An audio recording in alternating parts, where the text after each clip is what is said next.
ሰላምዬ ከሆስፒታል ወጣች። ሰላምዬና ሀኒ ቁጭ ብለው ሁሉንም ነገር ተነጋገሩ። ላደረግሽልኝ ነገር በጣም አመሰግናለሁ። ይሄንን አልጠበቅኩም ነበር። አንቺ ትለያለሽ አለቻት።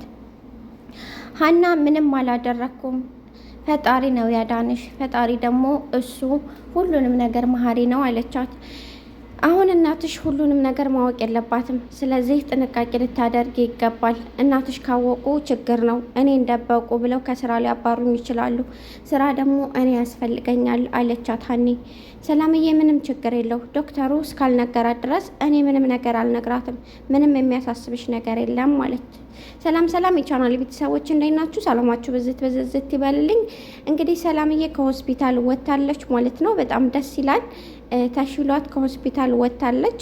የሀና አባት መንገድ እየሄዱ ከአሲር ጋራ ሌላ የሚሰርቅ ሌባ አግኝቶ የሀናን አባት ኪሳቸው ላይ ያለውን ለመፈተሽ ሲሞክር አሲር እጁን እንቅ አድርጎ ምን አስበህ ነው ያለኸው? ከሌባ ጋር መሆኑን እረስተህ ነው እንዴ? ሌባ ልኮን ያሰብከው ብሎ እጁን እንቅ አደረገው ማለት ነው።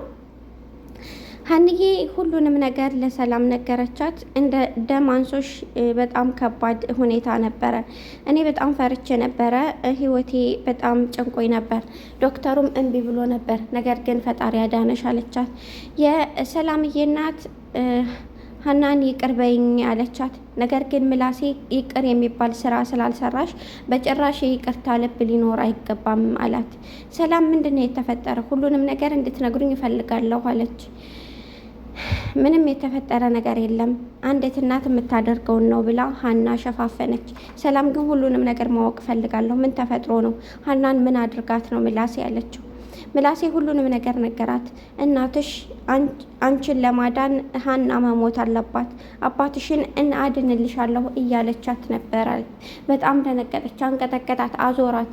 መልሳ ሆስፒታል ልገባ እስከምደርስ ድረስ ሀና እንደገና ቁጭ አደረገችና አሁን ጤንነትሽን ነው ማሰብ ያለብሽ አለቻት። ዶክተሩ ልትጠነቀቂ ይገባል። በጣም የዋህነት ታበዣለሽ። ለምንድን ነው ይሄን ሁላ ልታደርጊ ያሰብሽው? እንዴትስ ነው ደግሞ ተመሳሳይ ሊሆን ያቻለው? ያንቺና የሰላም ይሄ ነገር የሆነ ነገር አለው አለ። ከራሱ ጋር እያወራ ግራ ግብት ብሎ ዶክተሩ እንዴት ሊሆን ቻለ አለ። ነገር ግን ሰላምዬ አንዳንድ ጊዜ ያጋጥማል። ምናልባት ሰላምን በእኔ ምክንያት እንድትደን ፈጣሪ አዞ ሊሆን ይችላል። ለዛ ይሆናል እንጂ ሌላ ነገር ሊኖር አይችልም አለች። አይ እንደዚህማ ሊሆን አይችልም ብሎ ዶክተሩ ተናገረ። ሀንዬ አባቷ ጋር ደውላ አመሰገነች። ሁሌም ትለኝ ነበር የአንቺ ፈጣሪ አይተውሽም፣ ችግርም ውስጥ አያስገባሽም ትለኝ ነበር። ከችግር ውስጥ ወጣሁኝ አባዬ፣ የምትለኝ ነገር ሁላ እውነት ነበር። እኔ በአንተ እርግጠኛ ነበርኩ የኔ አባት ብላ እያለቀሰች ተናገረ። አባቷን በጣም አለቀሱ። ምን ሆነሽ ነው ልጅ አሏት። ሀንዬ ለምላሴ ደወለችለት። እህትስ ሰላምዬ ነቅታለች፣ ቶሎ መምጣት አለብህ አለችው። ድምጿ ተቆራርጦ ስለነበረ በጣም ተጨነቀ፣ ደነገጠ። ምንድን ነው የተፈጠረው? መልሳ ደም ሰታት ከሆነ እኔና እናቴ እናትና ልጅ ልንሆን አንችልም አለ። ሰላምዬ ነቃች። ሰላምዬን ሲያይ ምላሴ በጣም ደነገጠ። የሚያየውን ነገር ማመን አቃተው። አይኗን ገልጣለች፣ ደነገጠ። ግን ሀንዬ የት ናት አለ። ሀናን ሊያገኛት አልቻለም። ሀና እየገሰገሰች ወደ አባቷን ለማቀፍና ለማመስገን ሄዳለች።